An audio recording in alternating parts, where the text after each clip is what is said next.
कुछ पूछना है लवी शर्मा? Hello Prashanti ma'am. हम्म, मैम मुझे एलर्जिक राइनाइटिस की दिक्कत है। तो मैं मतलब कि 2 महीने हो गए क्या बट आपकी क्या एलर्जिक दिक्कत है? एलर्जिक राइनाइटिस राइनाइटिस एलिसिस की दिक्कत है? हाँ राइनाइटिस। हेलो। अच्छा अच्छा लवली जी। अच्छा, दिक्कत है आपको, एलर्जी है, राइनाइटिस तो है, मैम एलर्जी है। अच्छा, सो क्या हुआ? जब भी मौसम बदलता है तो मुझे सांस लेने में बहुत दिक्कत होती है। हम्म। तो जैसे मैं बूटा में एक लेती थी बट वो मैंने छोड़ ही दिया। बट अभी कुछ दिन पहले जैसे मुझे जब मौसम चेंज हो रहा है तो मुझे बूटा में लेना पड़ा। मुझे सांस नहीं आ रही थी, बहुत ज्यादा दिक्कत हो रही थी मुझे। तो फिर मैंने एक दिन लिया था बस बूटा में, फिर मैंने लिया नहीं। बट मैम मतलब जैसे मैं मुझे इस समय खांसी बहुत हो रही है, खांसी ठीक नहीं हो रही है। आप कितने सालों से ये सब कर रहे हैं? नहीं साले से नहीं मैम, मेरे को तक 2 महीने नहीं, बट वो भी बीच में ब्रेक हुआ है। बहुत सारा एंटी एलर्जी का मेडिकेशन, होम्यो का मेडिकेशन वगैरह वगैरह लिया लवली? मैंने कुछ नहीं लिया मैम, मुझे कम से कम 5-6 साल से दिक्कत है। कभी नहीं लिया कुछ की कुछ दवा, आयुर्वेदिक की, जड़ी बूटी की, होम रेमेडीज का कुछ नहीं किया आपने? फिलहाल नहीं किया, बट पहले वो अदरक अदरक वगैरह, अदरक शहद ले लिया था कभी पहले। हम्म वैसे तो मैं कुछ नहीं लेती हूँ, बस कभी जब मुझे बहुत दिक्कत होती है तो मैं बूटा में मुझे लेना पड़ता है मजबूरी में। हम्म। तो बस मैं ये जानना चाह रही हूँ कि मैं इसमें जैसे संतरा वगैरह खा रही हूँ या कभी खीरा खा रही हूँ, तो क्या इस वजह से तो मेरी मतलब मुझे खांसी तो बहुत बहुत ज्यादा हो गई है, खांसी ठीक होने नहीं, में नहीं आ रही। खांसी खांसी आपका इलाज है, और जो भी बह रहा है वो आपका इलाज है।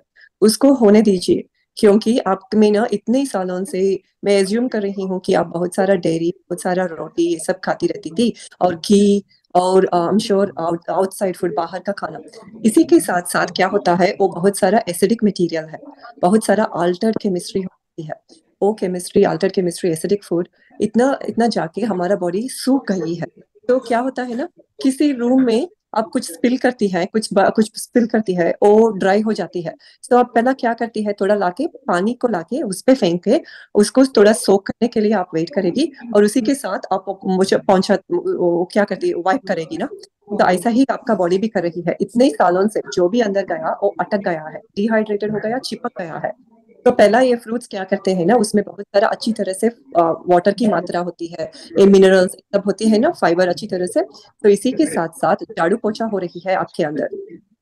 तो झाड़ू पोछा के साथ साथ डिक्लटरिंग करते हैं ना, दिवाली के टाइम आप अच्छी तरह से डिक्लटरिंग करती है झाड़ू पोछा। तो 2 महीने हुई ना झाड़ू पोछा हो रही है, तो उसको बाहर आने दीजिए।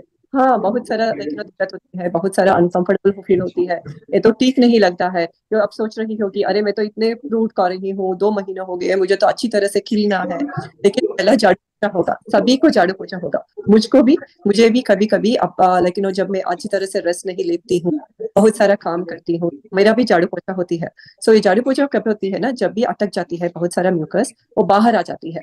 जब हम ये म्यूकस को अंदर रखेंगे, तो उसी के साथ साथ बहुत सारे डिसीजेस आप कहते हैं ना, डायबिटीज करती है उसको, हाई ब्लड प्रेशर करती है, साइनसाइटिस करती है, ईयर इन्फेक्शन करती है, वो सब अटक गया, जो भी जब भी चिपक जाता है वही होता है।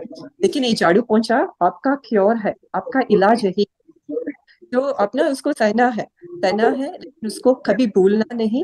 क्योंकि जब भी आप आपके रास्ते से और डिफरेंट मोड़ लेगी ना, तब तभी आपका बॉडी अगेन झाड़ू पोछा कर देगी। सो ये झाड़ू पोछा होता रहता है जब भी आप आपके रास्ते पे सही नहीं चलेगी, और जब भी आप इधर उधर भटक। तो ये झाड़ू पोछा को होने दीजिए, ये अब जब आप इसको बंद करेगी ना, ये अंदर ही हो जाएगा, और न्यूमोनिया हो जाएगा, साइनसाइटिस हो जाएगा, आपका दिक्कत हो जाएगा, टिनाइट हो जाएगा, आपका ये डिजीनेस ये सब हो जाएगा। तो आखिर कीजिए, बॉडी अपने आप को क्योर करेगी, body is self healing, okay.